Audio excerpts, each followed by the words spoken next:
ఎట్టకేలకు పోలీసుల ముందు విచారణకు హాజరయ్యారు దువ్వాడ శ్రీనివాస్. మాధుర్తో కలిసి పోలీస్ స్టేషన్ కు వచ్చారు దువ్వాడ శ్రీనివాస్. ఎన్నిసార్లు విచారణకు పిలిచినా దువ్వాడ వస్తాను అని చెప్పారు. కేసులతో నన్ను భయపెట్టలేరు అని దువ్వాడ చెప్తూ వచ్చారు.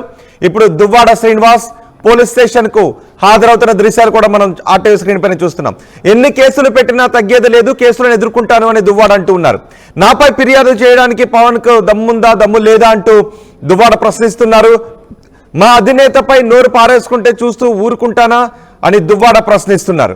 సూపర్ 6 అమలు చేయడం చేతకాక నాపై కక్ష సాధింపు చర్యలకు పాల్పడుతున్నారు అంటూ దువ్వాడ శ్రీనివాస్ చెప్తున్నారు. దువ్వాడ శ్రీనివాస్ ఆంధ్రప్రదేశ్ డిప్యూటీ సీఎం పవన్ కళ్యాణ్ ని దూషించారు అంటూ కేసు పెట్టడంతో, పవన్ కళ్యాణ్ అభిమానులు కేసు పెట్టడంతో దువ్వాడ శ్రీనివాస్ పై కేసు నమోదైంది.